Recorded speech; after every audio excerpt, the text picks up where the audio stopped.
All right, it is 10 a.m. Thank you so much for being here. I'm Rachel Beck. I wear a lot of hats: writing coach, hospice volunteer, public meeting transcriptionist, musician. In 2020, University Lutheran Chapel's anti-racism caucus split up the ballot measures for the state, studied them, and reconvened to talk about what we learned.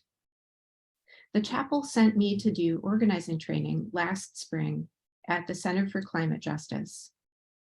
When choosing a project, I remembered how helpful discussing ballot measures with other people had been, and asked my fellow caucus members, should we do this again? So here we are. I would like to introduce our first speaker. Sheng Thao, the daughter of Hmong refugees, represents District 4 on Oakland City Council. As a UC Berkeley student, she helped establish the Bear Pantry, which still exists to increase students' food security. She honed her knowledge of local politics as chief of staff to council member Rebecca Kaplan. And she helped bring large and small business owners together on a measure that, if passed, will restructure Oakland's business tax. Please welcome Councilmember Thao, who is speaking on California Proposition 1.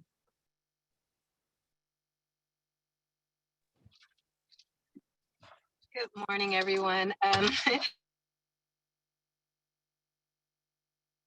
Behalf of Councilmember Thao, she sends her love and apologies that she's not able to make it this morning. We are just going on in our city and across our state, but I really just honor you all for bringing this topic to the forefront to your group. My name is Renia Webb.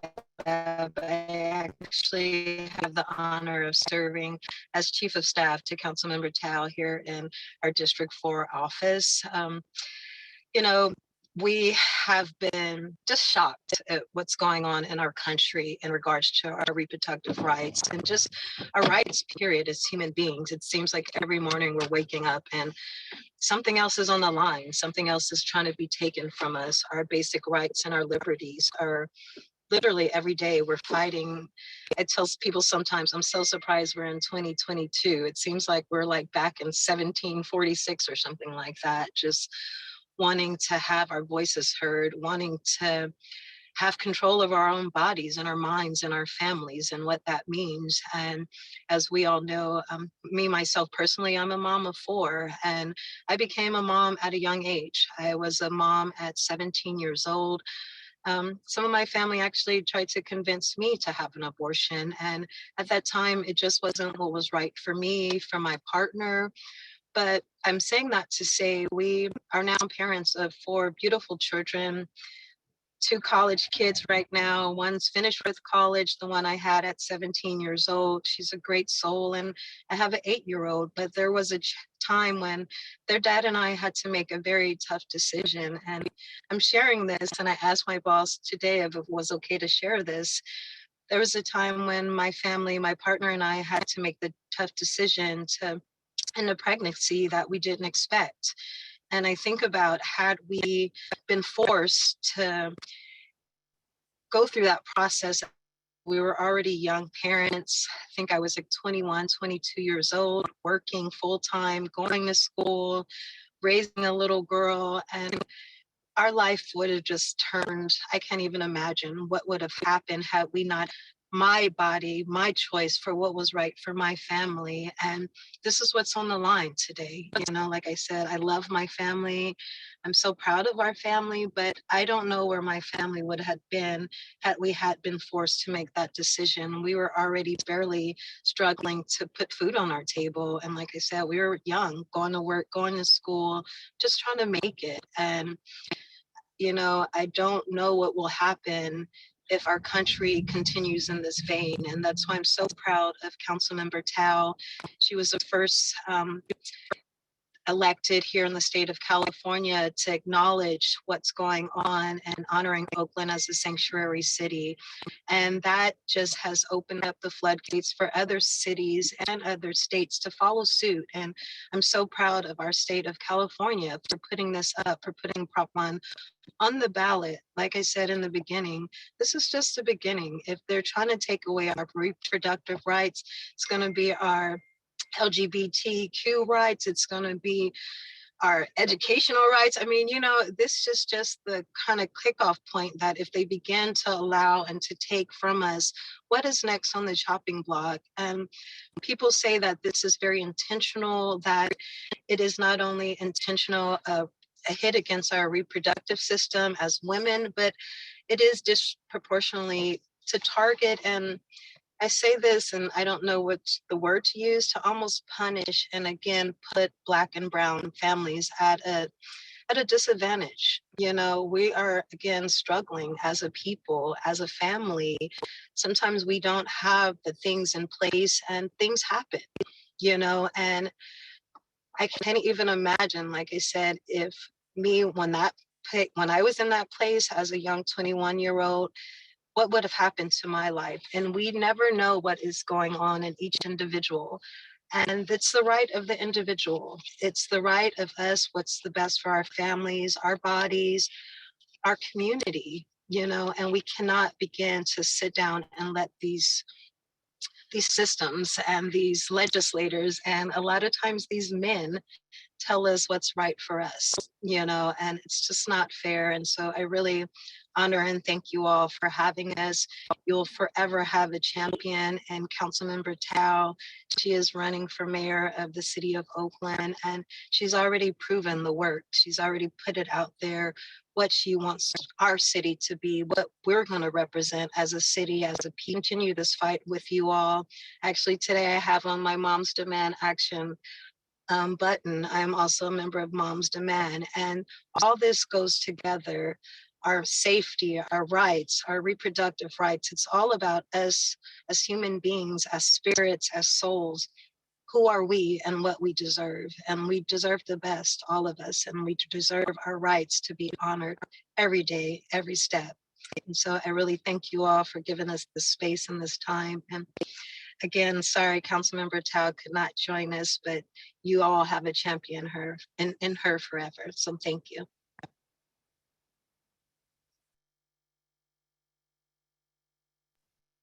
Would you like to take questions? I'm happy to, definitely. Just noticing you have a few minutes.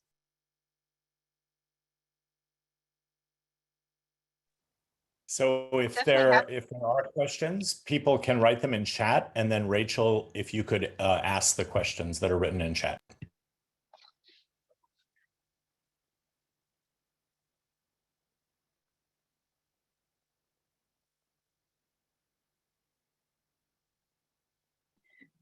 I guess I have one. I'm thinking back to maybe around 2011 or so. A number of stories hit the news in Indiana of women being prosecuted for miscarriages because of restrictive abortion laws. And I noticed that the two women who particularly made the news, Baby Shuai, and I don't remember the name of the other, were women of color. Is there any, are there any statistics available right now about prosecutions in states where there are more restrictive abortion laws, and whether those prosecutions disproportionately affect women of color? And, you know, this is putting you on the spot with specifics. So if you don't know now, but know how to find out, that's also great.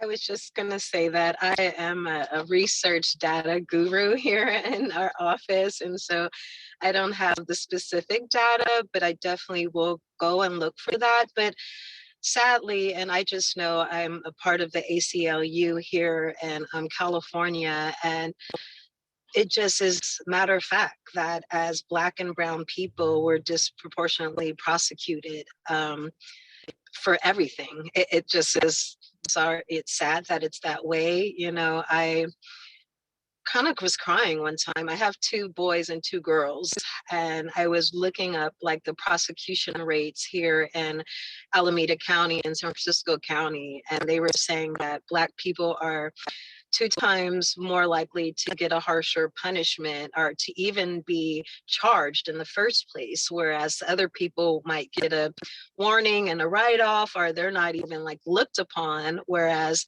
Black and brown people, not only are they prosecuted at a higher rate, but then their sentencing is like almost 150% higher than if, you know, a white or Asian counterpart had the same kind of crime. But what made me sadder is that I have 2 boys, and one of my sons is what I call a chocolate drop. He's very dark skinned, and then my other son is very fair skinned. And not only does the record show that, you know, Black people are charged disproportionately, but the darker you are, the harsher your sentence. And that just like, it makes me sad thinking about it, because, you know, my son is a good kid and he's a college kid. He's a first-year college student, and that he could get into a very small misdemeanor, or, you know, just something that his white counterpart, and one of his best friends is a white boy from Utah, Jet, who I love. And I tell my son all the time, you and Jet could get in trouble. They would probably call Jet's mom and let him go home. You're gonna get the, you know, book thrown at you. And so it's sad that we're living still in a time like that, but it is very much so here, and it's ingrained in our system in so many ways. They try to hide it, but I will definitely get those to.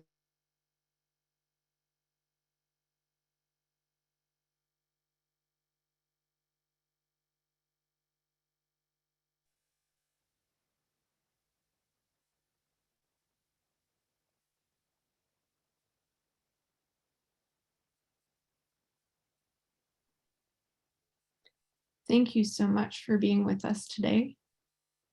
If there are more questions that come in afterwards, would you like me to relay them to you? Definitely, please do. Please send any questions that might arise to our email that you have for us, and I will definitely answer them, and I will send the reply back to the question that was asked earlier about the specifics. Thank you so much for your time. Have a good rest of your day.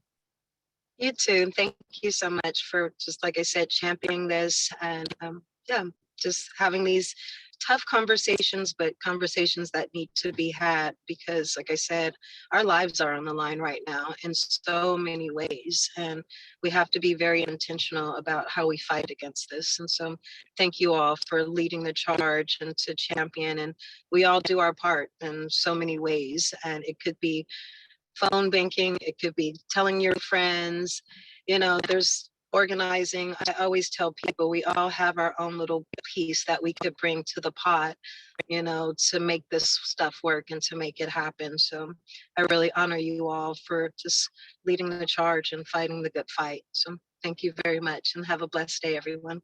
Thank you. You too. So, we regret that we were not able to track down solid guidance on the racial justice impact of the 2 sports betting propositions, Props 26 and 27. The one thing that I will note is that neither appears to particularly assist Indigenous groups that do not already have federal recognition. And those groups would include the Amamutsan, and the Ohlone people, the 2 tribes closest to us. If anything changes and we do hear back from Impact California or PICO or anyone else we reached out to, I will let you know. I will be presenting on Measure 28, which is about arts funding for schools. And I'm actually going to turn my light on because there, that's a little better. I'm speaking on Measure 28, not as a subject matter expert, but as somebody who benefited from attending public schools with strong music programs. During college, I taught music lessons to young kids who just a few years earlier would have gotten those lessons for free in public school the way I did, while writing letters to the editor about maybe not treating music as a luxury. We were not able to get advice from policymakers on Measure 28, but feel comfortable recommending a vote for it. This measure will establish a fund for arts and music education for California public schools and prioritize funding for schools that serve a high number of students from low-income families. It won't decrease existing school funding, and it will require schools to confirm that new funds are spent on arts programming. State law already requires schools to offer primary students arts and music instruction, and middle and high schoolers coursework in at least 4 arts disciplines, but many schools do not. Both the University of California and Cal State systems require incoming students to have a year of instruction in visual or performing arts.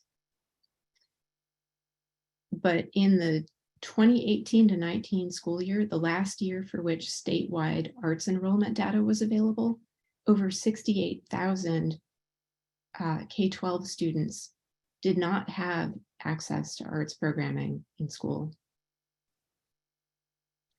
During the 2018 to 19 school year, 37% of Oakland Unified students were enrolled in at least one art class. But the courses available that year and enrollment in those courses varied widely across the district. A National Endowment for the Arts study a decade ago found that Black and Latina children were half as likely as their white peers to have arts instruction in school. And that was borne out by the data I found. 2 Oakland Unified schools, Elmhurst Community Prep Middle School in East Oakland and Ralph Bunche High School in West Oakland, had arts enrollment at or below 15%, a single theater class for Elmhurst and a single visual arts class for Ralph Bunche. On the other hand, Montera Middle School in the Oakland Hills had a lower proportion of students from low-income households than either Elmhurst or Ralph Bunche, and had the highest percentage of students enrolled in an arts class of the whole district, 89%, spread over multiple music ensembles, music appreciation class, music lessons, and visual arts classes. Elmhurst has a majority of Latina students. Ralph Bunche has a majority of Black students. At Montera, there's no ethnic group that had more than 33% representation. Encountering, studying, and making art and music is valuable in and of itself. It gives students a shared frame of reference, and many students find it enjoyable. Art and music instruction also seem consistently to increase school attendance, engagement, and graduation rates. Visual art instruction can help students grasp concepts from other disciplines by developing their spatial skills, interpretive skills, and critical thinking. Making and hearing music decreases the stress hormone cortisol. That's why humming and singing are among the techniques that therapist and writer Resmaa Menakem suggests in the book My Grandmother's Hands to help settle your body when you're in fight or flight mode. Studies in the US and Japan found that music helped people encode new memories and retrieve stored ones, something that I've seen in hospice volunteering, where people who are mostly unresponsive still respond to their favorite songs. And a 2014 study in the journal Frontiers in Psychology found that making music with others strengthens social bonds, even when you can't see the people with whom you're harmonizing. Voting for Measure 28 will help address disparities in art and music education so all students can enjoy its benefits. I have about a minute to take a question if anyone has one.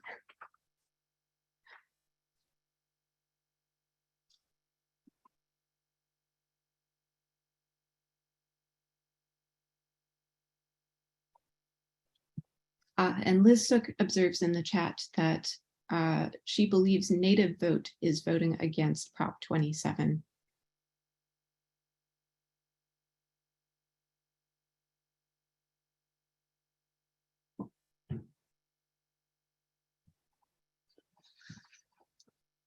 All right. It looks like we don't have any questions on measure 28. So I'm also going to be speaking on Proposition 29. LuAnn Aakhus had hoped to be with us today, but is traveling, so I'm reading her statement, and I'm first giving a bio of her. LuAnn Aakhus holds a BA in biology and chemistry from Augustana University and an MBA from St. Mary's College of California. She began her career as a registered medical technologist and moved into healthcare operations and administration. She worked nearly 10 years managing a large group of kidney dialysis clinics in Northern California, from Central Valley North to East Bay. From 2011 to 2016, she lived in Southwest Asia, building and operating 40 dialysis clinics in Malaysia and the East Island of Borneo, providing access to life-sustaining treatment to thousands of patients at risk of dying from kidney failure. LuAnn is a member of University Lutheran Chapel in Berkeley and lives with her husband in Oakland. And this is her statement. For the third time in 5 years, leaders of a large labor union are asking voters to approve unnecessary regulations for kidney dialysis clinics that would make it harder for patients to receive critical care, especially patients in rural and marginalized communities where access to healthcare professionals is scarce. A little background on dialysis clinics. California has about 600 dialysis clinics, which are visited by an estimated 80,000 patients each month, typically 3 times a week. At these outpatient clinics, patients are hooked up to machines that filter toxins and remove excess fluid from their blood because their kidneys can no longer do the job. The major comorbid conditions causing kidney failure are hypertension and diabetes, conditions that can be hereditary or the result of poor nutrition often found in poorer, minoritized communities. The California State Department of Health closely regulates dialysis clinics and requires that every dialysis clinic has a nephrologist, that is, a kidney specialist doctor, in charge of clinical care, and several registered nurses on site overseeing the patient's treatments at a ratio of 1 nurse to a set number of patients. A yes vote supporting this ballot initiative would require kidney dialysis clinics to have at least 1 physician, nurse practitioner, or physician assistant while patients are being treated, report data on dialysis-related infections, and not discriminate against patients based on the source of their payment for care.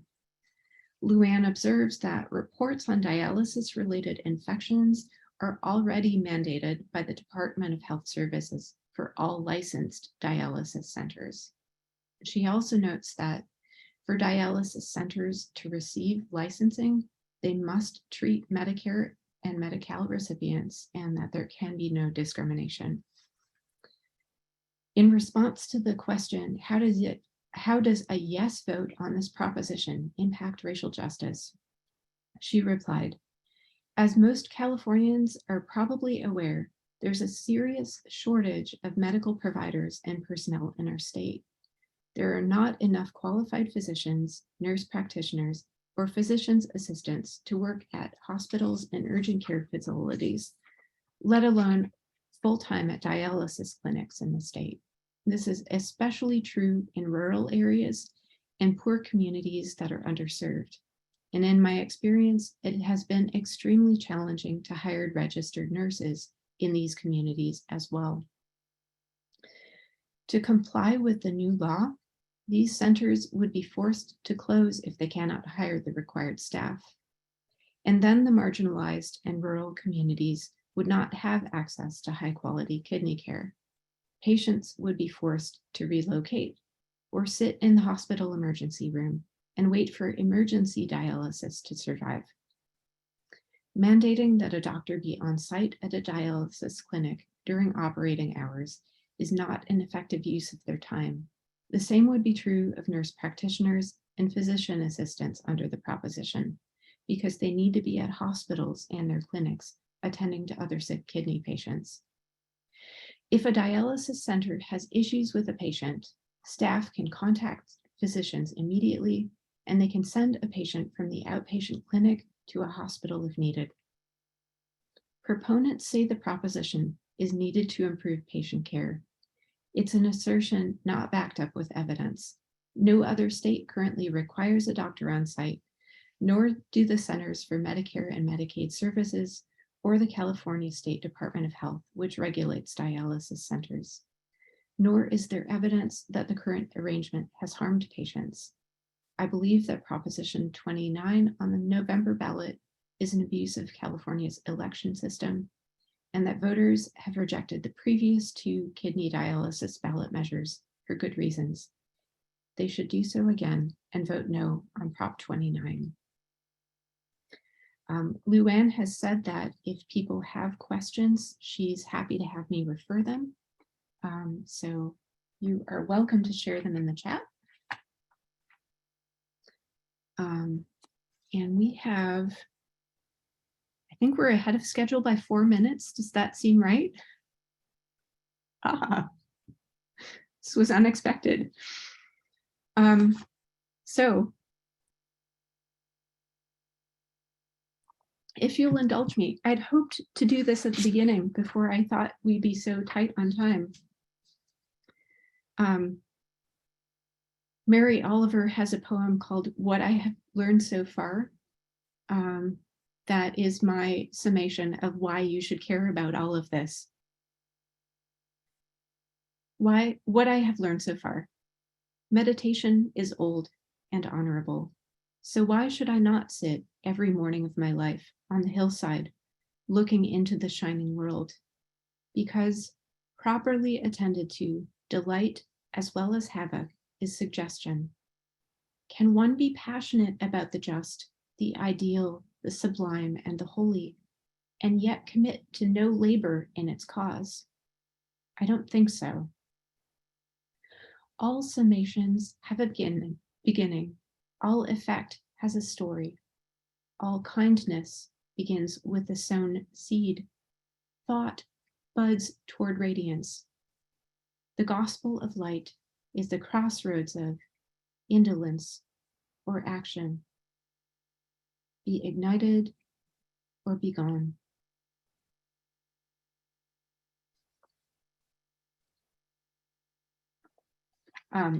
A question for everyone that came in. I joined late. Could we get an intro on this event, perspective and scope? Is there a reference to which measures will be covered? I can tell you that we're about to get to the last of the state measures that we're covering, Proposition 30. We have covered Propositions 29, 28, and 1.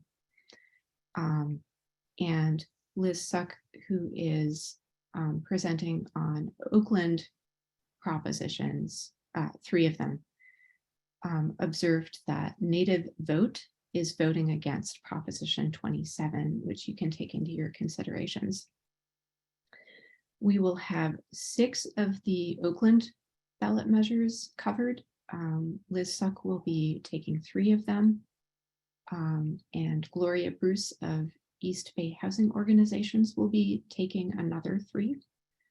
And Reverend Sophia DeWitt, also of East Bay Housing Organizations, will be speaking on the 3 Berkeley propositions. We'll finish the state propositions, then move on to Oakland, then move on to Berkeley. Any other questions before we move on to Proposition 30?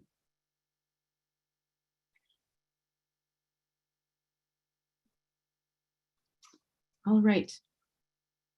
Dr. Janice Kirsch is presenting on Proposition 30. She is an oncologist and internist who is also trained in public health and environmental medicine. She is presenting on Proposition 30. Please join me in welcoming her. Hi, thank you very much. So busted. I did fall in with the wrong crowd at an early age and went pre-med. But one of the things as a doctor that you're or anybody who's in the hospital, if you hear somebody call STAT or emergency response, then a designated team runs and they have like about 4 minutes, maybe 6 to save a life. I want to talk today about a proposition that talks about that addresses two intertwined emergencies. One is the global emergency of climate disruption. I don't call it climate change. It sounds too much like something normal like menopause. It's not. And the other is the low to the ground intertwined part of that, which is the air pollution caused by the mining and refining and transporting and mainly combustion of fossil fuels. So that's Prop 30. And I need to give you, I'm sorry, a little semi-wonky background before I begin. The first thing is California is trying to address the problem of pollution, of air pollution. And by the way, in the Bay Area, we lose somewhere between 3,000 and 5,000 people every year, maybe more, just due to the effects of air pollution, particulate matter. We also lose a couple of thousand, maybe 3,000, maybe 4,000 due to other pollutants. Most of these, because most of California's pollutants are from vehicles. So what Proposition 30 aims to do is to reduce the exhaust causing this pollution, causing this death and disability, including asthma, including learning disabilities, cancer, and things you wouldn't necessarily expect, heart and lung disease you might, but dementia, type 2 diabetes mellitus. These pollutants can cause those things, and they do. So we want to put an end to that. So the wonky part is that in recently, actually, it was this year, the California Air Resources Board, which is a group of appointees by elected individuals, mandated, because they have the power to do that about clean air, mandated that California must sell only electric vehicles or zero exhaust vehicles by 2035. Well, that's great. It doesn't address and put as much emphasis as I'd like about getting the ones that are on the road off, but it's a great step. I applaud it, and so does Governor Newsom. So that's a bit of good news. There's another background that I want to share. It's going to come into play a little later, and that is that in 2018, that same group, the California Air Resources Board, said to the ride-sharing programs, Lyft, Uber, those guys, said, you know what, 90% of your miles by 2030, 5 years earlier, have to be in EVs. So that's a background that's going to become important later. So what is Prop 30 and who came up with it? First of all, important, especially if you've been watching anything on television lately, to understand that who came up with it is not, in fact, Lyft. It's a group, a 40-year-old group called the Coalition for Clean Air. And what they do is they advocate, and they've been very successful advocating for things like smog check for the last 40 years. I could name many other things they've done. They wrote it. And then they had to get, it's expensive to get something, a proposition, to get those people getting the signatures. It actually costs money. So they went to Lyft and they got 15 million of funding to do that. And Lyft, you can understand, because of that 2018 mandate, they would really like to see their drivers be driving electric vehicles. Okay, so that's some background. What's in the proposition. It goes like this. If you are in the 0.1%, not 1%, 0.1% of Californians who make more than $2 million every year, then 1.75% income will be taken and used for the implementation of the proposition, a total of about 4 to 5 billion each year for 20 years. 80% of those monies will go to helping people obtain, buy electric vehicles and to charging stations. And of that 80%, the more than 50% will go to low-income people. So it's quite progressive. And by the way, Lyft, Uber, and those ride-sharing companies, the majority of their drivers are low income. So it's going to redound well upon the drivers. There's nothing that goes to their executives. So the other 20%, remember that's 80% to EVs and their chargers, because the outlay is expensive. Over time, you end up saving money because gasoline costs money, but the initial outlay for an electric vehicle can be onerous. So that's why we need, one of the reasons we need Prop 30. The other 20% will go to wildfire prevention and remediation, mainly by training and hiring firefighters. So it's great that way because it is truly a job creation effect. So that's what's in the bill. And one of the ways to look at any proposition or bill is to look at, for instance, Ballotopedia and see, well, who's for it and who's against it and who's for it. So I just mentioned that group, Coalition for Clean Air, California Democratic Party, American Lung Association, U.S. Representative Ro Khanna, a progressive, U.S. Representative Barbara Lee, a goddess of a progressive,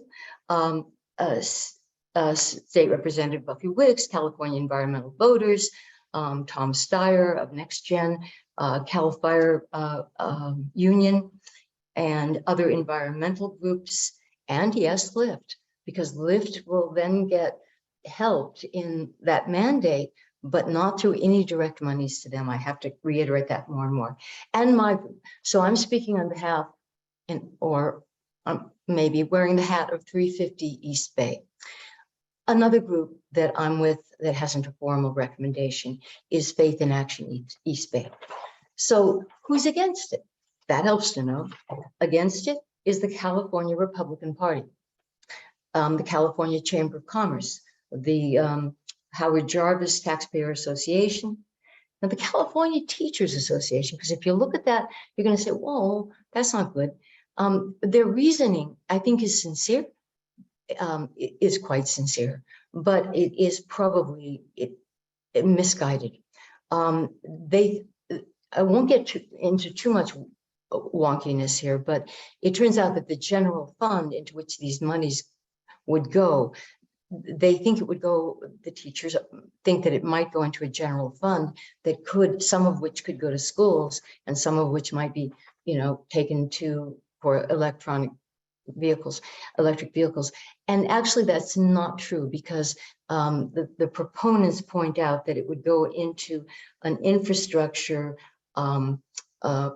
outlay project and the part that's for the EV and the chargers.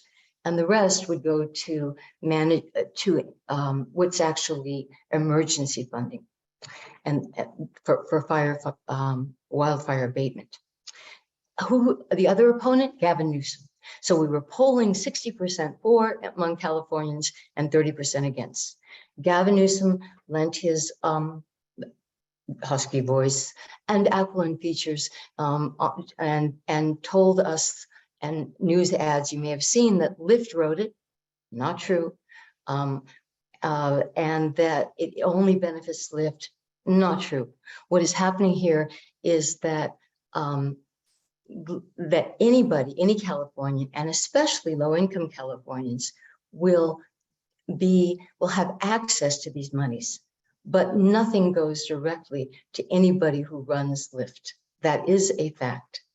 So with that, and I think I ran out of time. So I just want to say that we're kind of all stuck, no matter what our professions, being doctors of human destiny. And in this and all the other things we do, we have to, because this is an emergency. We've only got a few years to make big changes. We have to heal ourselves. So I thank you very much for your time. Thank you so much, Dr. Kirsch. We are moving on to the Oakland measures, and I'd like to introduce Liz Suck. Liz Suck has deep ties to East Oakland. She is the Executive Director of Oakland Rising, a coalition of community organizations that formed in 2006 to coordinate progressive advocates at the city level. Oakland Rising's partner organizations work toward racial, economic, and environmental justice. The coalition helps neighbors get involved in the democratic process and helps leaders identify and develop their skills. She will be speaking today on 3 Oakland ballot measures, one on opening school board voting to non-citizen parents, one on partially publicly financing campaigns, and one on restructuring Oakland's business tax. Please join me in welcoming Ms. Suck. Hi, thank you all.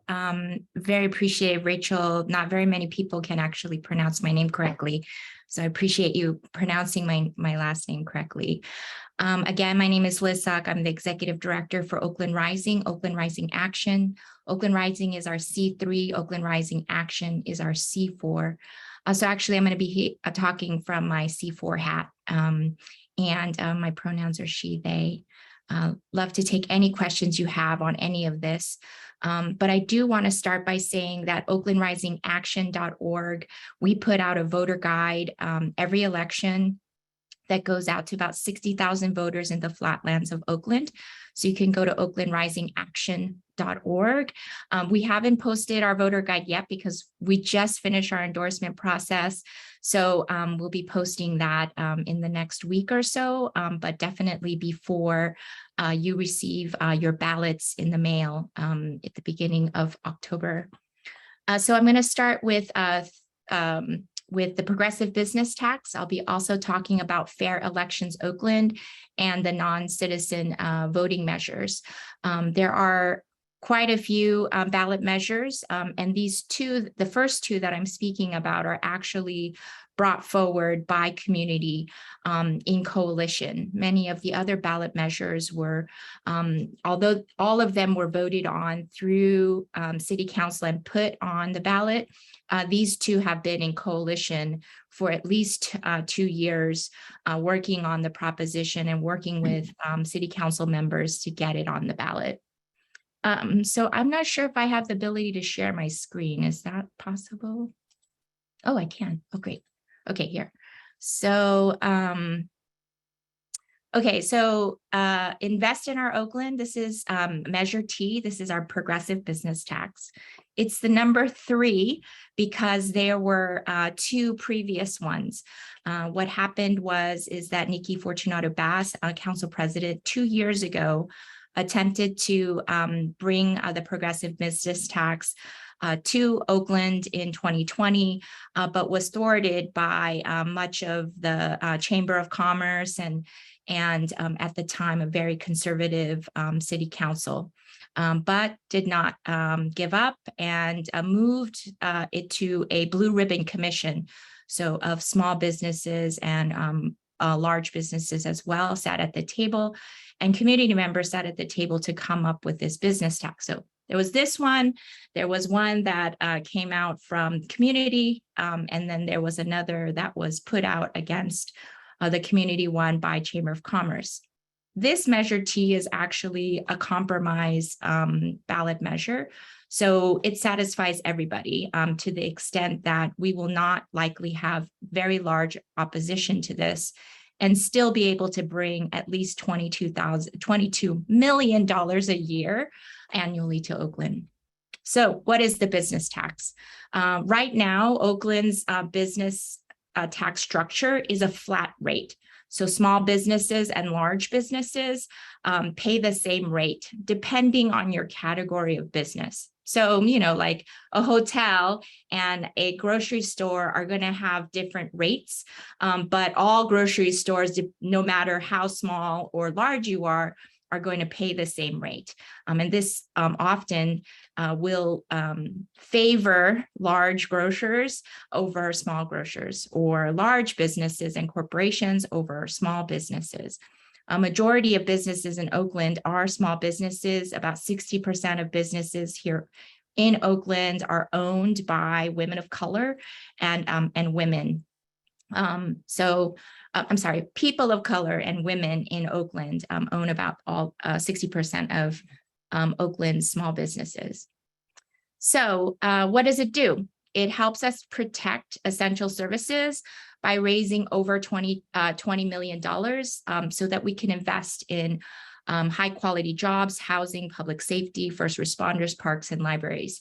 That's because this fund, in order to have to forego going for the 2/3 majority vote, all these funds go into the general fund.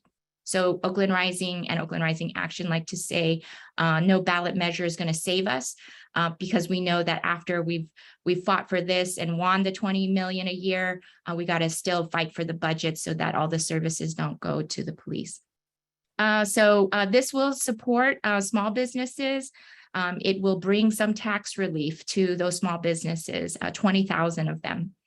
Corporations end up paying their fair share. So corporations like Clorox and PG&E, currently PG&E pays $1 million in business tax a year, but benefits the most by being able to stay in Oakland.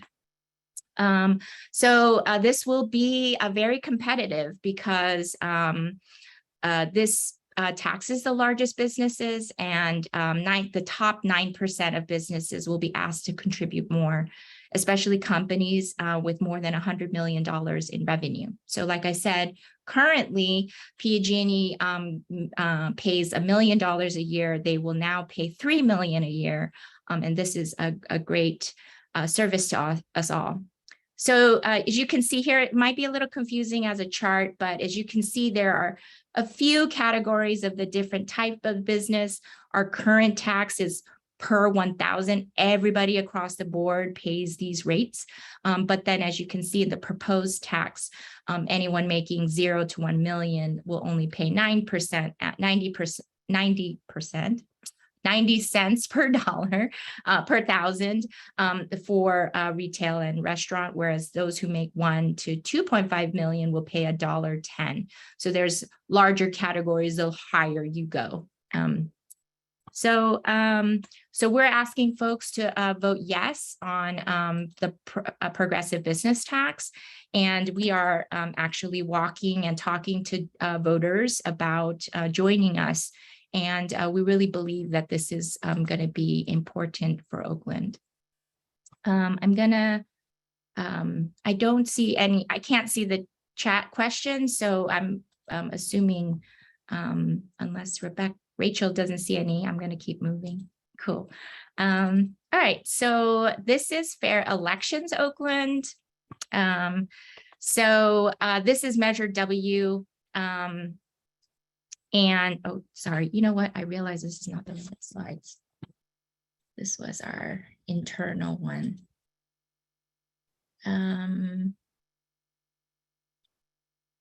Sorry, y'all, I grabbed the wrong slides. So I'm just going to talk. What Measure W is called Fair Elections Oakland, and this was brought together by a coalition of organizations, like I mentioned. So Oakland Rising, Bay Rising, ACLU, Northern California, League of Women Voters, Oakland, Map Light, Asian Law Caucus, and Common Cause California came together about 2 years ago. And in the beginning, actually, ACE was a part of our coalition and worked on designing and developing the proposition itself as it's written. Of course, through the process, we sharpened a few things that we went through, but I want to make sure that there's a couple of things that you all should know about Measure W. So one of the things it does is Oakland already has a lower contribution limit to individuals and to committees, so special committees in Oakland. So currently it's $900 for individuals and $1,800 for special committees, and this will lower it to $600 and $1,200 each. It also requires that 3 of the highest top contributors be disclosed, whether supporting or opposing Oakland candidate or measure. So right now, independent expenditures or some of those super PACs get to, big donors like Lyft or Uber or the Waltons or Bloomberg get to hide behind these big super PACs and independent expenditures. This will require that in Oakland, they have to name their top 3 donors so that we can see that more clearly. We can't undo Citizens United, which basically gives corporations and millionaires and super PACs the ability to hide their money and where they're contributing to. We know we can follow some of that money, but we can't follow it all because of the federal stuff. So we can't undo everything, but we can definitely make it more equitable in Oakland. We also ensure that in Oakland, we can see all independent expenditures on an online portal. Right now, we have to go through a lot of hoops. I was trying to look up some independent expenditures recently on the Alameda County website, and I was like so dismayed because I couldn't find the one I was looking for even, and I knew it by name. So this and the biggest part of this that's really exciting for Oakland is this is based off of a program, a ballot measure that they passed in Seattle about 4 elections ago. And the impact in Seattle has been so tremendous. So the biggest part of this, and you'll probably hear it here in Oakland as democracy dollars. In Seattle, they call it democracy vouchers. We felt like vouchers had a little bit of a negative connotation, although you will receive them. So what this does, it gives every single person who's eligible to donate to a campaign, gives them 4 $25 vouchers that they can use and contribute to any candidate. This is so amazing because in Seattle, what it's done is that they have seen over the last 4 election cycles a huge shift where now they are seeing that they have seen an increase of low propensity communities of color voting at 60% at higher rates. They're also seeing 60 to 70% higher rates of small donors, specifically from communities of color and low propensity voters. This is incredible, right? Because in Oakland, the majority of our individual contributions come from only 1% in 1 or 2 zip codes in the hills. And we see as Oakland Rising, we do a lot of electoral work. We do a lot of lobbying with city council, and we know that candidates and electeds tend to lean towards the desires and the wants of our high propensity voters who happen to live in the hills, who are high income and mostly white. So we know that that doesn't work because we've seen policy over and over again impact the flatlands in ways that is dramatic. And we have seen that those in elected position continue to favor developers, corporations, privatizers, and we need to change that in Oakland. So what this does, basically, it gives an opportunity for grassroots candidates from our community to knock on doors to get those vouchers. And it greatly increases people's engagement. A lot of people like to say that low propensity voters just don't vote because they are not engaged. But in fact, they are targeted to be left out. We know this because we are one of the only folks. There are a few other organizations here in Oakland that do civic engagement, but we're one of the largest here. We garner about 59,000 voters in the Flatlands of Oakland supporters, and that align with us because nobody actually targets them to speak to them, and that includes candidates. So this would greatly change that. So we're asking folks to vote yes on Measure W, which is Fair Elections Oakland, because it might not change in the next election cycle. Oh, the thing that I forgot to mention is that this is all being overseen by the Public Ethics Commission. So it is not overseen by the administration. It is overseen by the Public Ethics Commission, which has a staff, but is supervised by appointed folks from the community. So really excited about this opportunity and change here in Oakland because we need a more equitable democracy here, given that federally, we're not going to be able to make the major changes anytime soon. So we need to bring that to Oakland. I'll stop there and see if, Rachel, you have any questions in the chat. Nothing in the chat. I just wanted to highlight the fact that Oakland Rising does a lot of electoral work in some of the most low turnout parts of Oakland. And the chapel is located in one of the lowest turnout parts of Berkeley in South Campus. So that's a kind of point of common organizing for us. So appreciate that, Rachel. I didn't know that. So that's really good to know. Glad to hear that that you all are thinking about your community and those and the impacts of some of these policies on your community members. So the last one that I'm going to bring and talk about is non-citizen voting. I do want to mention that this is not something that Oakland Rising specifically is working on, but we did take a position and I wanted to share that with you all. Okay, so non-citizen voting, you might have heard of this. There are some movements in other places to attempt to try to bring non-citizen voting to their cities. So let me give you a little background. Who attends Oakland schools? We have over 3,000 newcomer students enrolled in OUSD. Newcomer meaning folks who are new to this country, whether they are refugees or immigrants, and asylum seekers, and oftentimes come as limited English or as English second learners, language learners. So one in two students in Oakland have an immigrant parent. 13,000 non-citizen parents send their children to schools in Oakland, and many of our schools have enrollment that is more than 20% newcomer, and in some areas is 1 in 3 students at the school came to the U.S. in the last 3 years. And we, because we are a sanctuary city, oftentimes refugees and asylum seekers are brought to Oakland. This is what we know about Oakland currently, OUSD currently.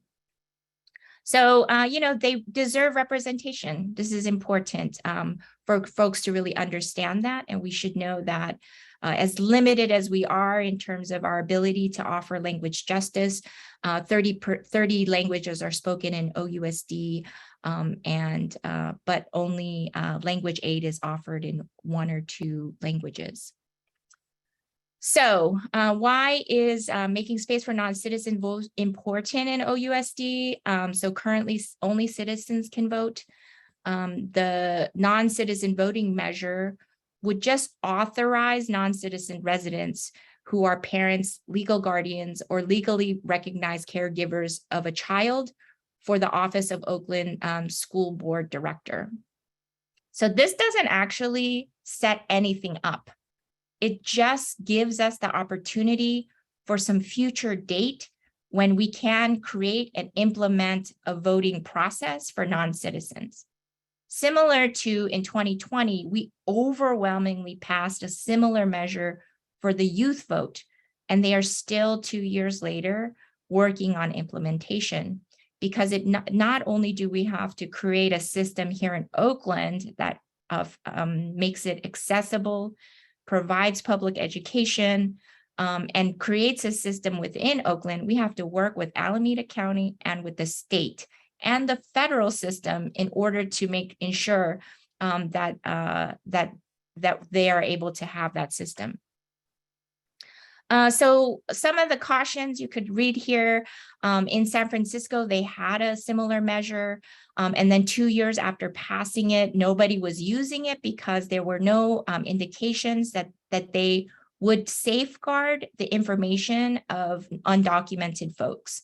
They could not guarantee that. So the Board of Supervisors then had to post and say, we cannot guarantee that. So in fact, many folks did not use it as a result because they were unsure of sharing that documentation status. Again, the other thing that is important for us to consider ourselves is, right before this slide deck was actually made, is that the SF ballot measure was revoked by the Ninth Circuit Court. So we should know that there is no place that actually has successfully implemented non-citizen voting. And so we are still in favor of it because at the future point at which we might be able to implement this, we have already the voters okay to move forward with it. So there's a coalition of organizations who are currently working on it. And our biggest concerns at Oakland Rising and Oakland Rising Action is there's no infrastructure, there is no funding for this. There is no one committed for the long-term work moving towards its implementation because no funders have given us, the community organizations, the funds to do that long-term work. It lacks details around the safeguards for non-citizens and that so they can feel safe to vote. And like I said, it has been deemed unconstitutional at this point. So we're saying yes and telling folks to vote yes on this measure, but we also know that it will take a long time before the implementation happens because we do believe that non-citizens should have the right to vote. I hope I didn't take over my time. Thank you. That was great. Can I just add, so there's a couple things, you can go to oaklandrisingaction.org. I'm gonna drop in the chat, we are doing walk days. I'll send this to, that's for Fair Elections Oakland that you can go to. We're doing some walk days for, with Oakland Rising, and we're doing some phone banking days to talk to voters about,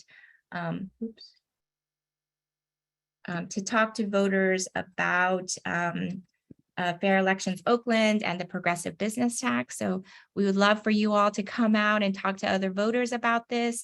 And anytime that we encourage people to vote on a specific measure, we're actually increasing people's ability to participate in the electoral process. And given that Measure W is way down on the list, we want to make sure everybody gets all the way down the ballot and votes on every ballot measure. So appreciate your time and thank you for the invitation. Thanks so much. And to everyone who does not have access to the chat, I have captured these links and please email me to get them.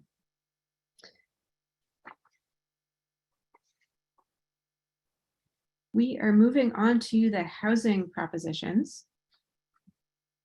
Gloria Bruce is an Oakland resident with a background in city planning. She's the executive director of East Bay Housing Organizations, which promotes affordable housing in Alameda and Contra Costa counties. She is on the board of Everyone Home, an initiative to end homelessness in Alameda County. Please join me in welcoming Ms. Bruce, who is speaking on all 3 Oakland ballot measures related to housing today. Hi, thanks so much, Rachel. Thank you, everybody, for being here on a Saturday morning. And I've really actually appreciated hearing about the other measures, especially the state one. I spent a lot of time working on local measures and I need to get up to speed myself on the state measures. I also have a couple of slides just to help visually. I'm basically going to talk about 3 measures at once because there are 3 sort of they didn't actually all get put on the ballot together, but it's sort of cool that we have 3 ballot measures in Oakland that address housing. And you heard from Liz Suck about a couple of the other measures. There are 10 measures, I believe, on the Oakland ballot this season, which is pretty ridiculous. And yet here we are, just trying to learn about them all. So let me, okay, there we go. Let's share this. Okay. So yes, I'm going to talk about the Oakland housing measures. So just so you know who I am, where I'm coming from really quick. So I represent, as Rachel said, East Bay Housing Organizations. We go by EBHO for short. We've been around since 1984. We're based in Oakland, but we work all across Alameda and Contra Costa County. So we cover Berkeley, we cover a lot of different cities, but a lot of our work is in Oakland. We mobilize the power and wisdom of our members to produce, preserve, and that should say protect affordable housing for low-income communities. And we do that through advocacy. We work with local cities, we write letters, we go to council members and supervisors and state officials. We do a lot of education just like this. So we like to demystify what is affordable housing, who needs it, blow up myths and stigma, talk about solutions. And we do a lot of organizing and coalition work as well. And you're welcome to visit our website, which has a lot of educational resources and ways to get involved at ebho.org. You can join our email list to get action alerts. You can even decide if you want to join as a member. We are a member-based organization. We welcome any individuals and organizations who want to make the East Bay more affordable and more just for everyone. And we do really center racial justice in our work. We are a Black-led and person of color-led organization. And we think very clearly that housing justice and racial justice are inseparable. And I think the Oakland ballot measures really speak to that. Let's go to the next slide here. I'm a little slow. Okay, housing measures in Oakland. So I'm going to frame these by talking about something that's become a very common framework in the housing world in California, which is something called the 3 Ps. It's basically the idea that if we actually want to make sure everybody is housed and everybody is stable and safe and not worrying about how they're going to pay rent, not worrying about if they're going to be out on the street, then we have to invest in what are known as the 3 Ps, 3 very broad approaches. This doesn't cover everything in housing, but it's a pretty easy framework to remember. So we have to protect people where they are, and that usually means protecting renters, making sure people don't get displaced, making sure people know their rights, they have the money they need to stay where they are, they know the laws, and they don't get evicted or displaced. And there's a range of techniques there. We have to produce, so we have to build homes, not just market rate or luxury homes, but homes of all income levels that people can afford. And we also, even though new housing is important from both an environmental and a practical perspective and an equity perspective, we also have to keep up the housing that we have. So if there are older homes that are affordable, mainly because they're in older places or because they're older housing stock or because they're in less desirable, less expensive neighborhoods, we need to keep that affordable, and we also need to improve that housing so people living there have safe, seismically sound, healthy, sustainable housing to live in. So that's what's sort of known as the 3 Ps, and these 3 Oakland ballot measures each take on one or more of these, which is pretty cool. So the first one I'm going to talk about is Measure B, and these are extensions to what is known as Oakland's Just Cause Ordinance. If you're in Oakland or in Berkeley or a number of other large cities in the Bay Area, you might be familiar with Just Cause, which pertains to tenant protections. Not all cities in California have it. In fact, quite a few do not. Oakland and Berkeley are semi-unique in having these protections. And I always explain it. It's a little flippant, but I still think it works. I always say all a Just Cause Ordinance does is say that if you are a landlord, you can't evict somebody just because. You actually have to have a reason. You have to have a cause. If someone is engaging in criminal activity on the property, or if someone is failing to pay your rent, those are just causes for eviction. What is not a just cause for eviction in a just cause jurisdiction is you want that tenant to move out so you can have someone move in and pay you more rent. That is not, and that happens all the time, right? And we know that there are ways that happens. I am talking here about irresponsible landlords. And I always say, if you're a responsible property owner, in theory, you should have nothing to worry about.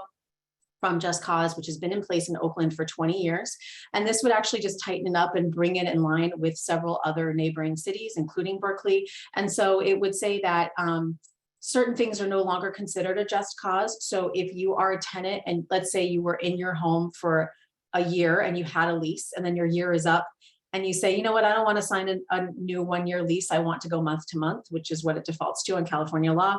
Your landlord can't use that as a reason to evict you. If you stop paying your rent, your landlord can evict you, but they can't evict you only because you didn't sign a new year lease.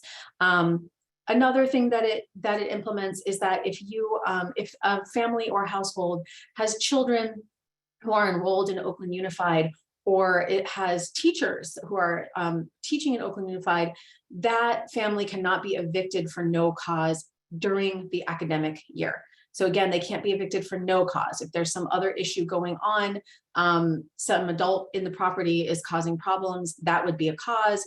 But this mainly applies to what's known as owner move-in evictions. And so that's basically someone saying, you know what, I want to get out of the rental of business. I'd like to rent this unit to my mom or to my kid who's home from college. So I'm going to ask you all to leave. This is saying you can't do that to a family with school children during the school year. You would have to wait until the summer to do that sort of eviction. And then this will also extend Just Cause to newer types of housing. It will extend it to people living in RVs, and it will cover, the previous measure actually only covered homes built through the 1990s. This actually will go all the way up now currently until 2012, and that will be a rolling date. So housing that is less than 10 years old will not be covered by this, but any housing that is more than 10 years old will be covered for this. The reason for that is that there is a concern. I don't know if I share it, but it's out there. There is a concern that if you have too many tenant protections on brand new housing, people will not be incentivized to build new apartments because they will think the tenant rules are just too burdensome. I don't personally agree with that, but I understand there are constituents who are pushing for that, and that's what got into the final measure. So if your apartment is less than 10 years old, it would not be covered by this. And so that's just an important thing to mention.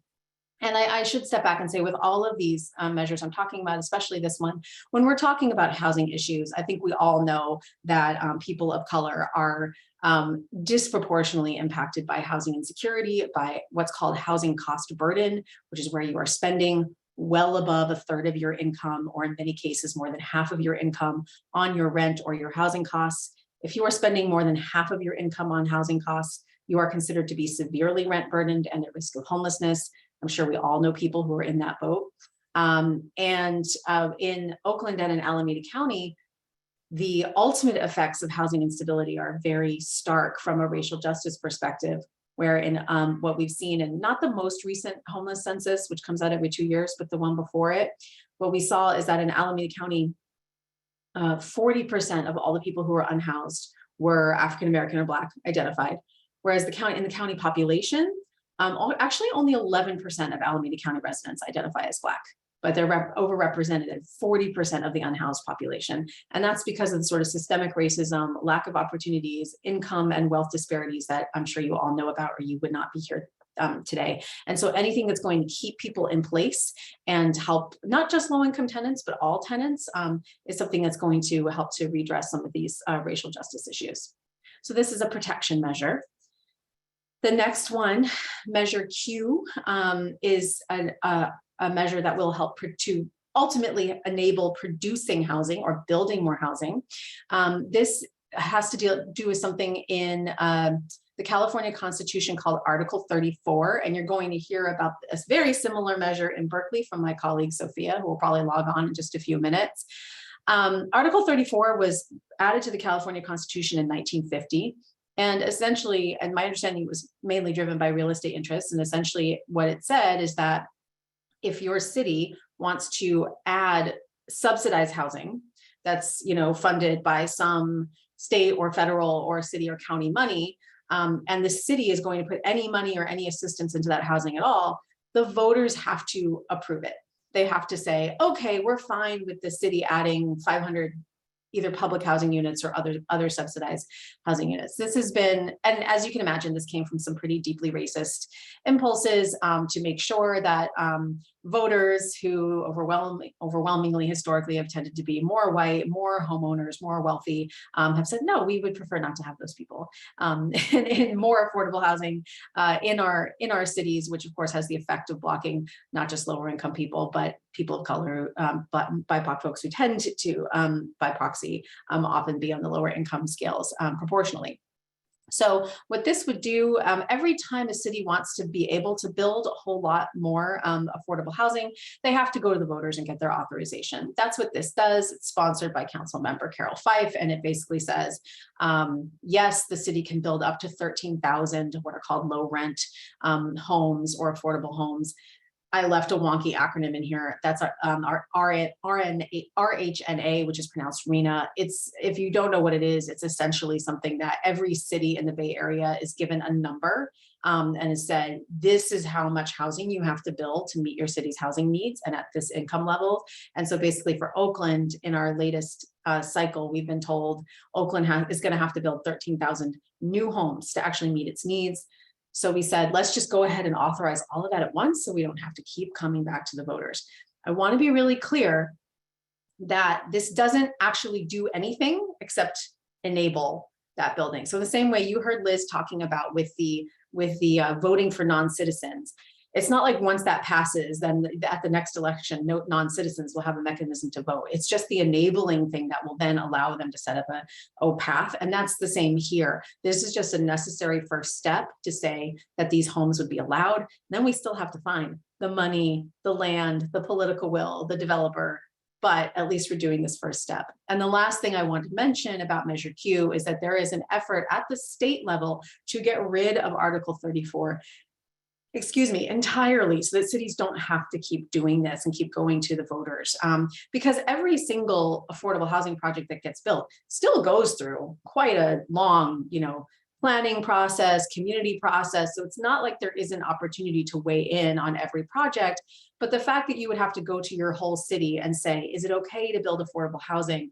That's a pretty outdated and frankly racist and classist requirement. And so we're hoping that in 2024, there will be a statewide ballot measure to abolish this requirement entirely. But for now, this is what we have to do. So that's Article 34. And then the last one, Measure U, is an infrastructure bond. This one is near and dear to my heart. Full disclosure, I am the co-chair of the campaign committee for Measure U. I am the principal officer for the ballot measure. So hopefully I know everything about it. I think I do, I don't know. But if you live in Oakland, you may remember in 2016, we voted on something called Measure KK.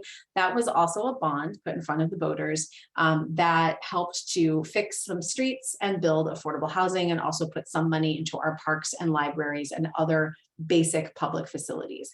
That money is almost entirely used up now, but it has actually done a lot of good.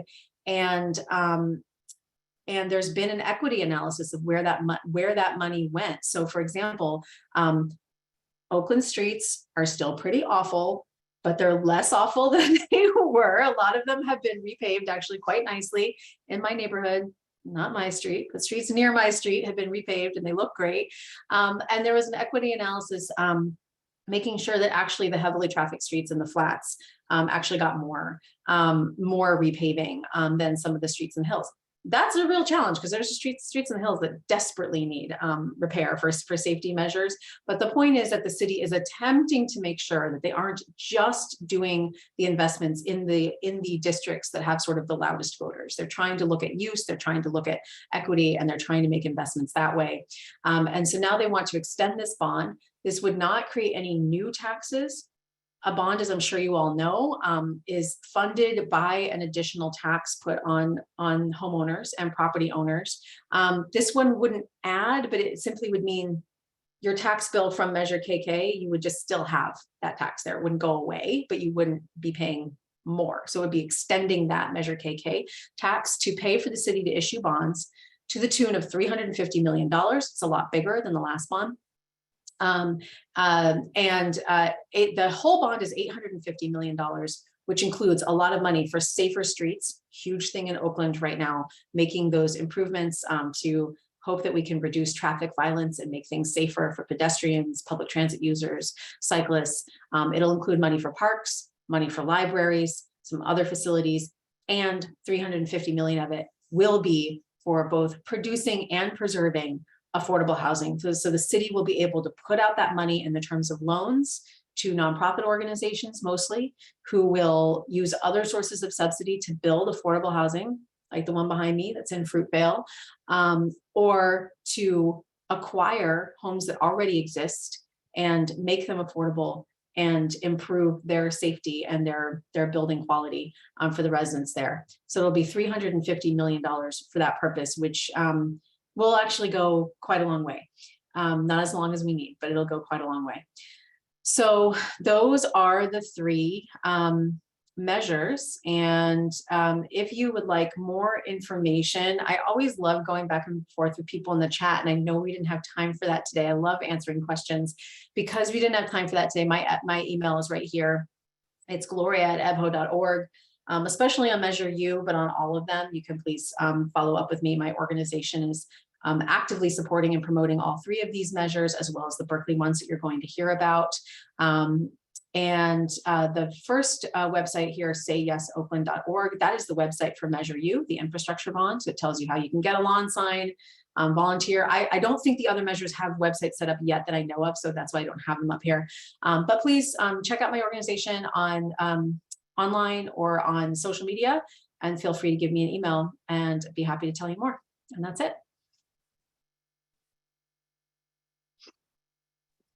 Thank you so much, Ms. Bruce. All right.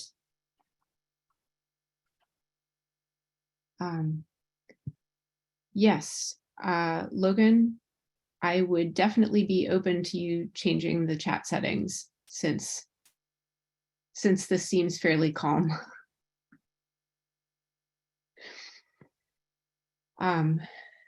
And I'm going to introduce Reverend Sophia DeWitt, who serves as East Bay Housing Organization's Program Director and has been with EBHO for 5 years. She leads EBHO's work in Berkeley and Alameda. Reverend DeWitt's extensive experience in the area of housing justice and with low-income communities of color includes tenant-landlord rights and responsibilities education, housing element advocacy, and community organizing with low-income communities for affordable housing. Sophia is an ordained minister in the United Church of Christ and a native of Fresno. She holds a Master of Divinity from Emory University and a BA from Mills College.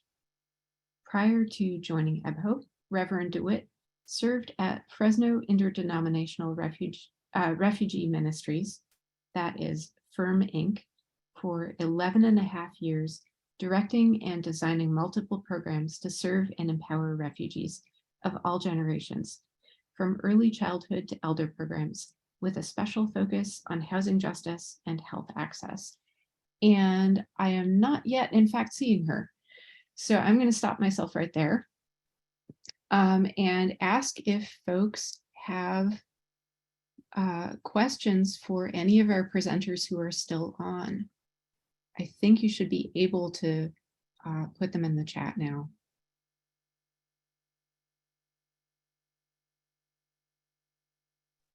Or even if you wanted to raise your hand, we could unmute you. So if you want to ask a question personally, you could just raise your hand and we'll unmute you.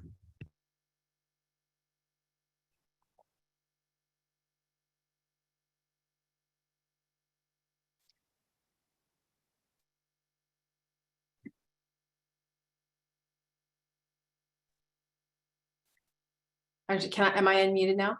I think so. Great. I actually had a question going back to the state. I mean, I hope people have questions for me about the open measures. I know I went through them really fast. And I also know a little bit about the ones that Liz Suck covered as well, even though my organization is not promoting them. But I actually have a question for Dr. Kirsch on Prop 30. Thank you for breaking it down for me, because I was kind of, when I heard the piece about Lyft being in support, I was really skeptical because of Lyft's involvement, Lyft and Uber's involvement with Prop 22 a couple of years ago, which I thought was such an egregious ballot measure. So thank you for breaking that down. What's the political read on why Newsom is coming out against it? Or do you know?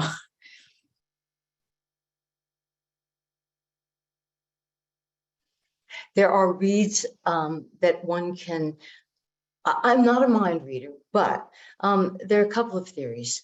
He probably has his eye on public office. I mean, more public office, like federal office, like president in 2024 or 4 years later.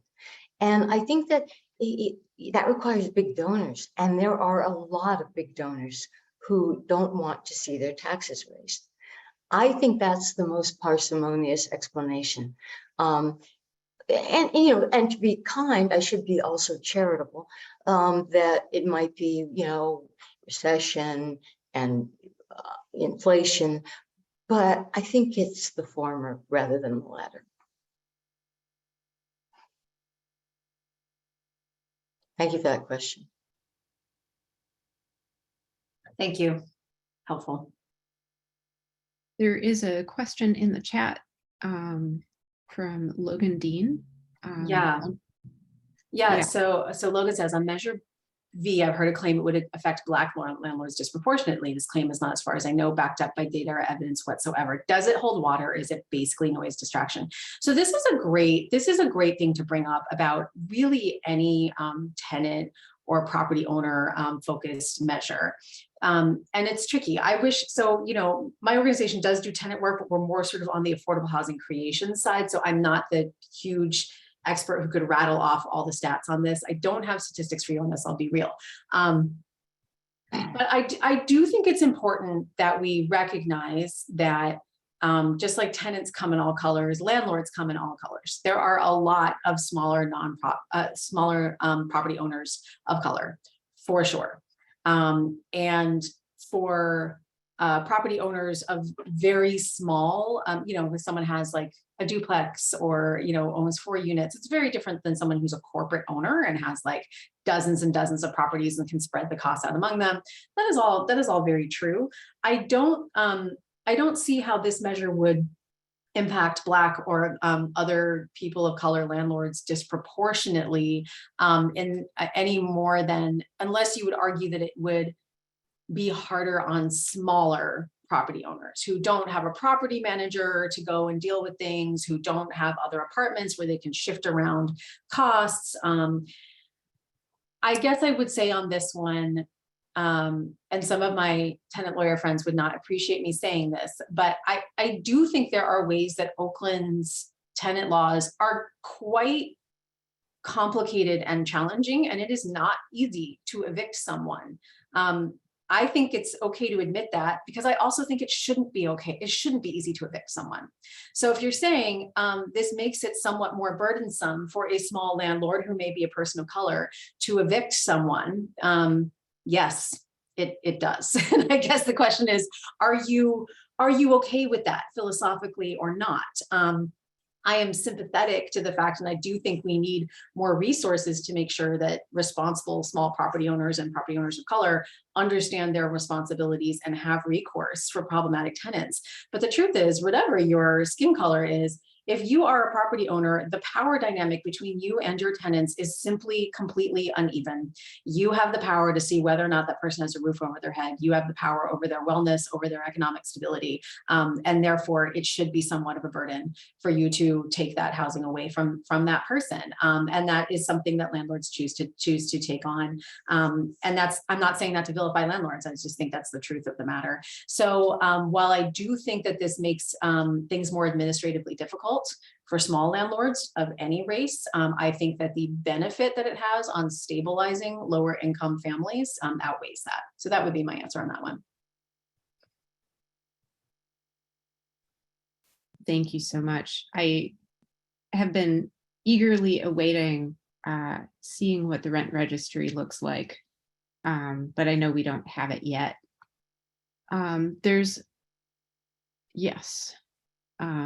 That was just a thank you. So I'm going to pick up where in my introduction to Reverend DeWitt I left off, to say that prior to joining EBHO, Reverend DeWitt was at Fresno Interdenominational Refugee Ministries, FIRM, Inc., for 11.5 years, directing and designing multiple programs to serve and empower refugees of all generations, from early childhood to elder programs, with a special focus on housing justice and health access.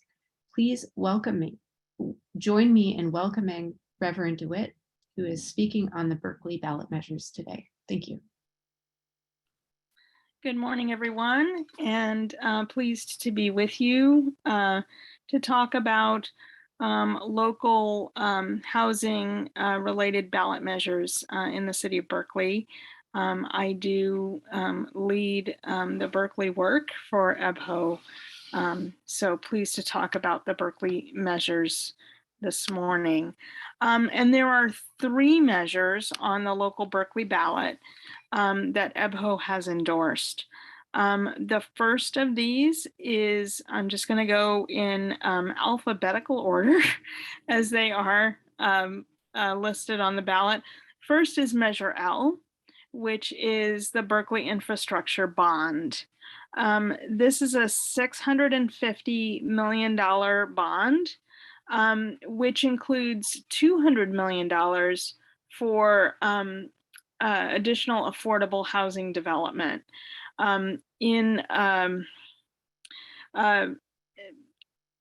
Also in this bond is $300 million for street improvements, including sidewalks and bike and pedestrian infrastructure, and $150 million for other public infrastructure priorities, including improvements and enhancements to Berkeley's waterfront, as well as underground utilities, parks, pools, and other public buildings.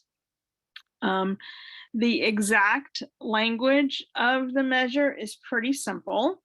It says, shall the measure to create affordable housing, repair streets and sidewalks, underground utilities, and enhance buildings, infrastructure, and safety, authorizing the issuance of $650 million in general obligation bonds, subject to independent oversight and audits, be adopted. Now, of course, you know, there's a lot in that sentence. In the ballot descriptions, they have to try to make it as concise as possible, and they want to be sure that voters know there's certain things in there for what it's paying for, and also that there will be audits of the monies if they are approved. But that's the exact language of the measure that you will see on your ballot.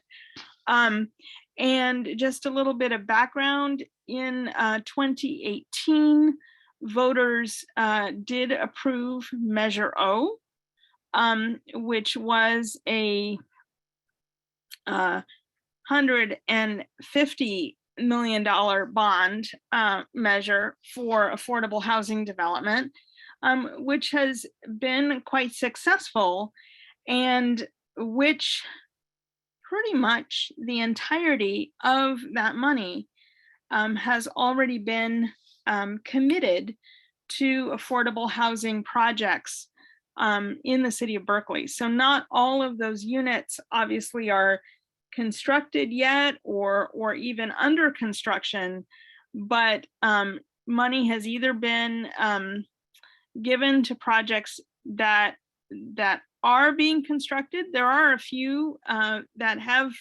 received Measure O monies that are already constructed and open, including Jordan Court in North Berkeley. That's the new satellite affordable housing associates property in partnership with All Souls Episcopal Church.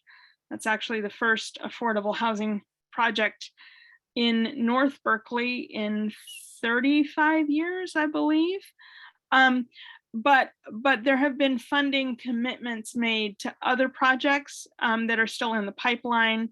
So the money from Measure O is pretty much already expended. And so that is why Measure L, it's one of the reasons Measure L is coming forward with a significant amount of the money from Measure L, $200 million reserved for new affordable housing development in the city of Berkeley. So that's the basics of Measure L. And if anyone has questions specific to that measure, I'd be happy to take them now, or I can go on to the next couple measures on the ballot and then take questions all as a group. What would folks prefer? Is there a preference? Not seeing a lot of frenetic waving. Okay, all right, I can, because I can't quite see everyone as, Right. you know, in this presentation format, but I can go ahead and move to the next measure, which is Measure M, which is the Berkeley vacancy tax measure. And this is a vacancy tax measure very similar to vacancy taxes that exist already, for example, in Oakland. This measure would tax property owners, and we were talking about some of the strong tenant protection measures in Oakland, and what they require of property owners just a bit ago as Gloria was finishing speaking. But this is another tenant protection measure in Berkeley, which similarly has strong tenant protection measures. And this measure would tax property owners who keep residential units vacant for more than 6 months in a year, more than 180 days in a year. And the tax to begin with would be $3,000 for each non-exempt, and we'll talk about what the exemptions are in a minute, condo, duplex, single family dwelling, or townhouse vacant in the first year. So the tax in the first year would be $3,000, and $6,000 for other residential units. The tax doubles to $6,000 and then $12,000 in subsequent years. So property owner could decide to keep their units vacant if they want to and pay the tax. If they want to avoid paying the tax, they can decide to rent their units out. The goal of this measure would be to reduce the number of vacant residential units in the city of Berkeley, to increase that housing supply, and any money generated through the tax would be given to the city's Affordable Housing Trust Fund, which helps provide a local match for affordable housing development. And that local match, that local money, is also very important in helping produce new units of housing, new affordable homes. So the bond would do that. The new Berkeley bond would help provide local match, which is important in helping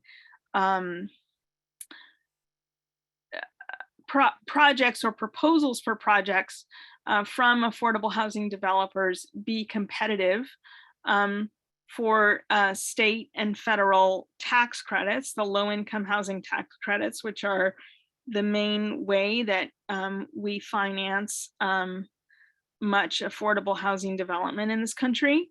So the bond helps with the local match, but also the money from the vacancy tax would help with the local match as well.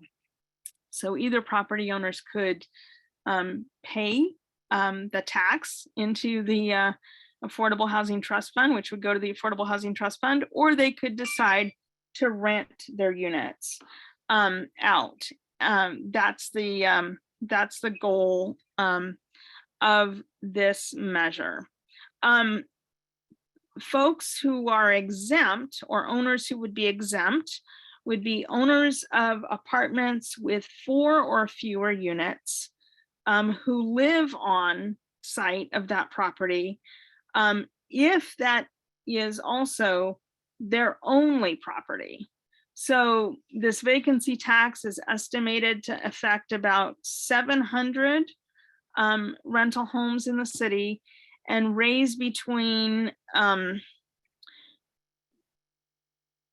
3 and 9.5, no, sorry, not 9.5, 3, almost $4 million, and somewhere between roughly $4 and $6 million in the first year. And then of course, that is projected to go up as the taxes would go up for vacancies in each next couple subsequent years of the tax, should it be adopted.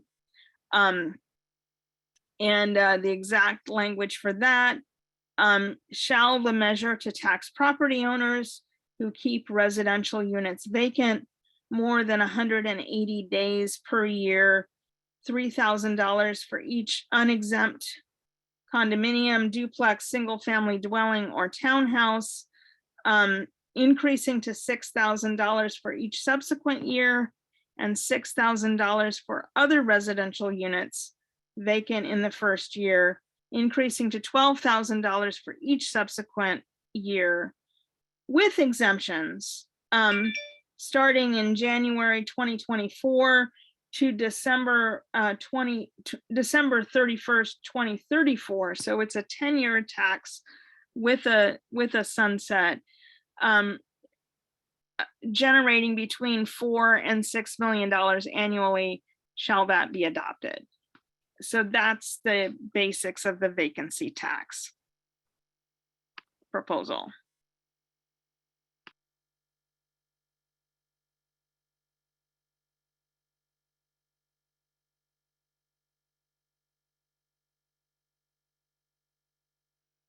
Karen, is that an I have a question wave? Yeah. Go for it. Oh, good. Yeah.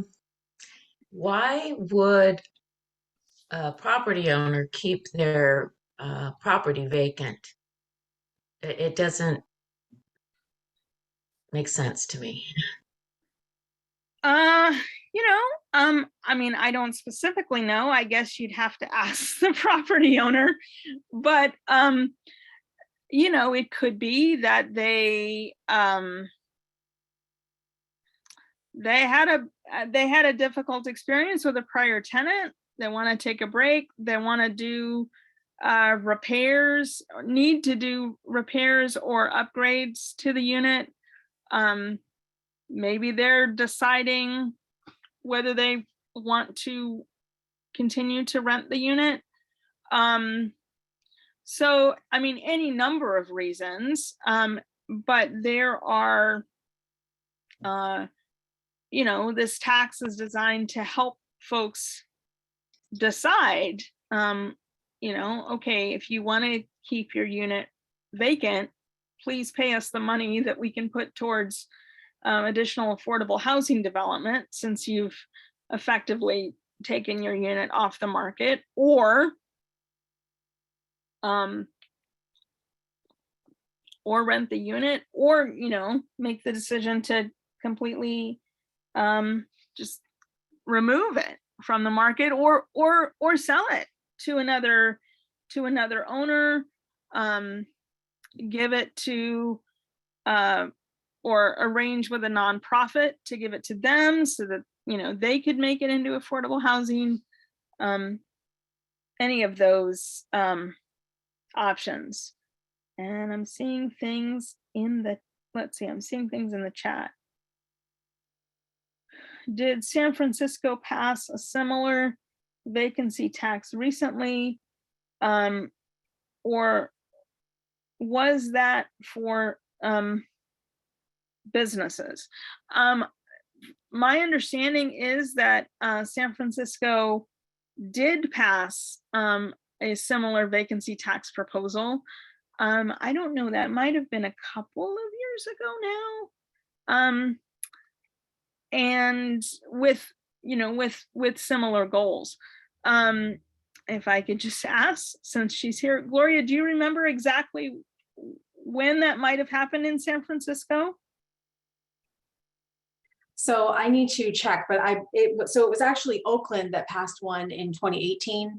And I think San Francisco has one on the ballot this year, but I would need to check. I actually do not know all of my San Francisco ballot. It's possible that San Francisco has one on the ballot this year and then also had one several years ago because San Francisco rolls that way.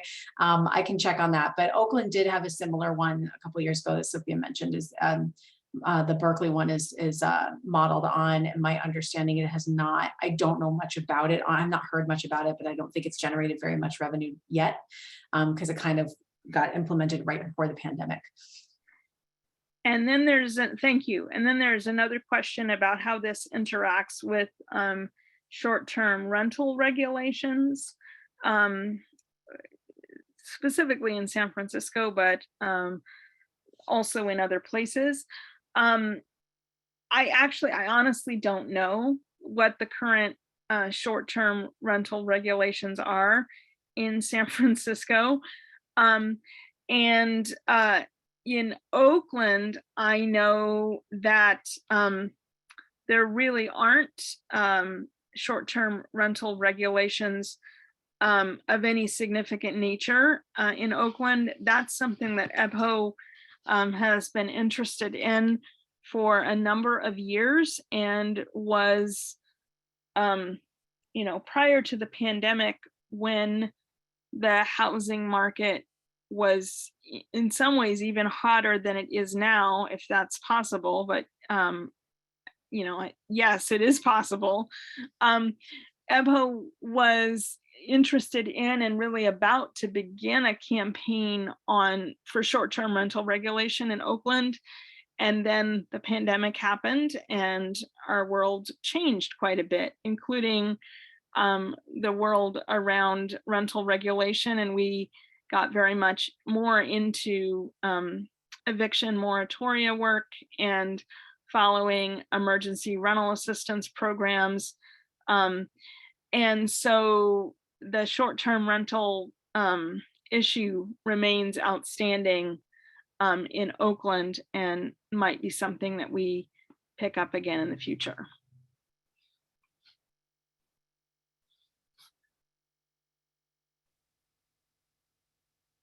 Oh, thanks, Gloria. So it looks like San Francisco has a vacancy tax measure, Measure M, on its ballot this November.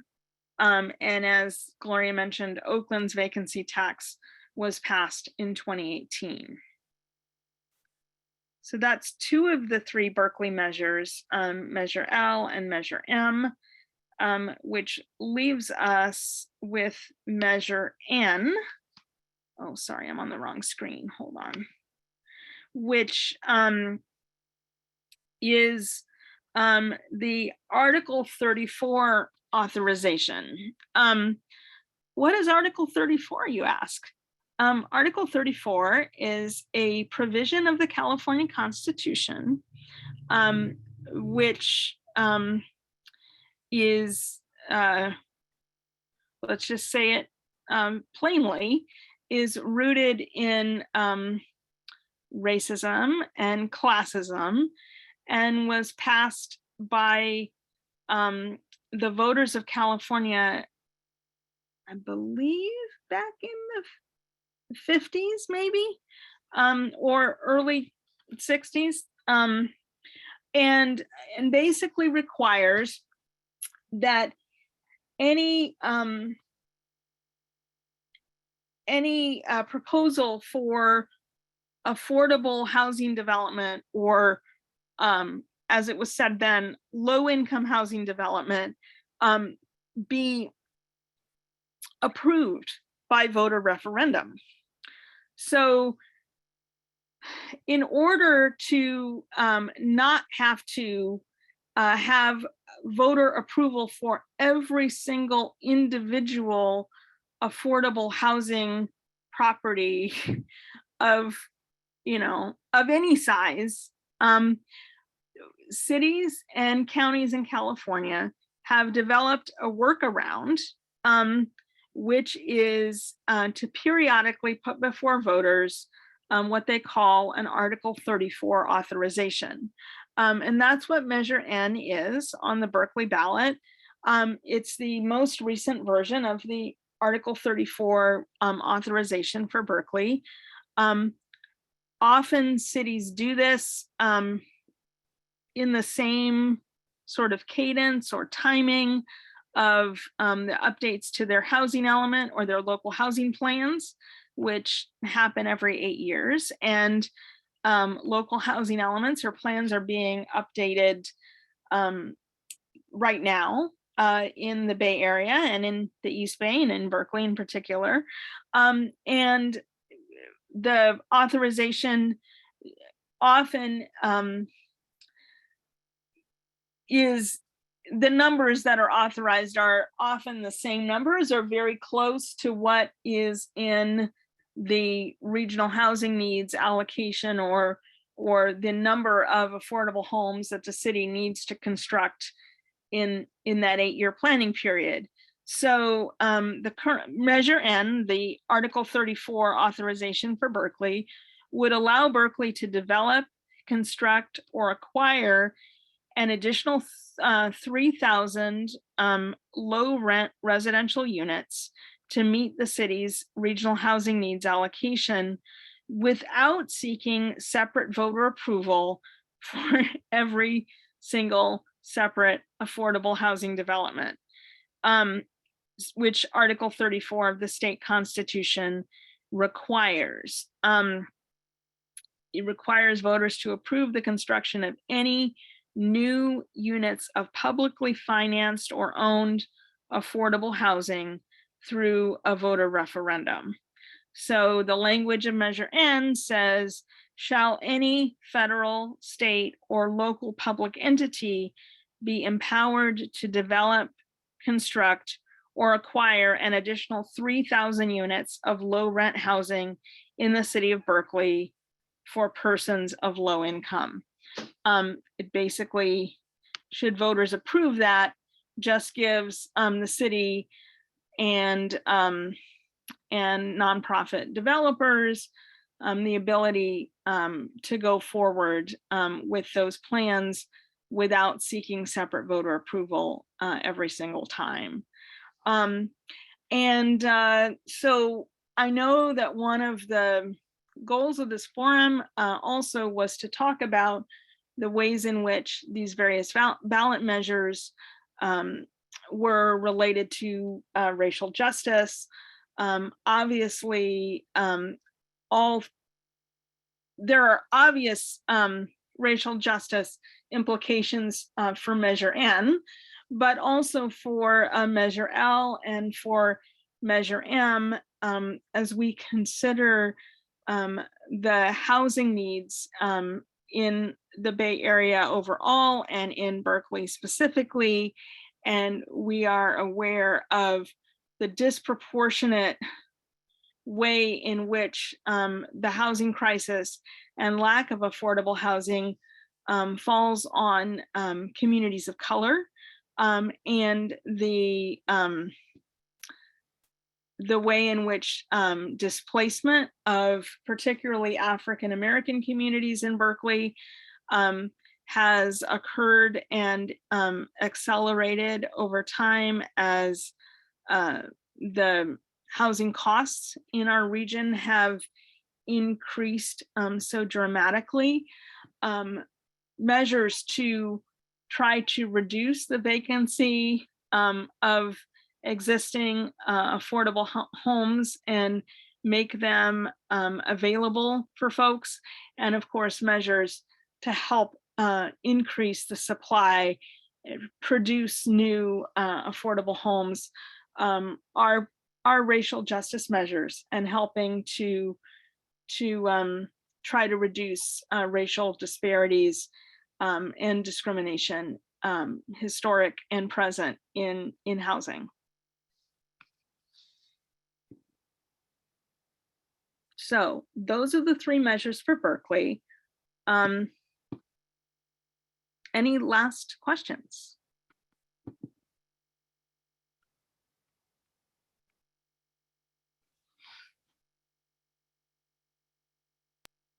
Not seeing any. Okay, let's see. Did I miss something in the chat? Right.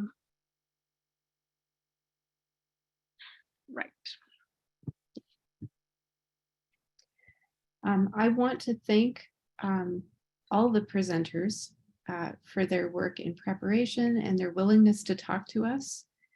And I want to thank folks who found this forum and listened. I hope it was useful to you. And thank you also to everyone who helped me get this up and running and who took questions and who gave direction.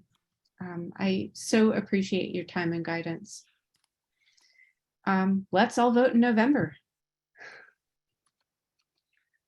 Let's all Thank vote you. in November. That's an important racial justice practice as well. And Amen. environmental justice practice and all the other justices that we work to pursue, because they're all intersectional and related to one another, right? Thank you very much, Rachel, for all the organizing behind this event and pulling us all together for this.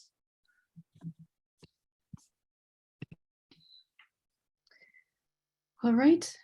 I think we're free to have lunch a few minutes early. Take care. Thanks, everyone.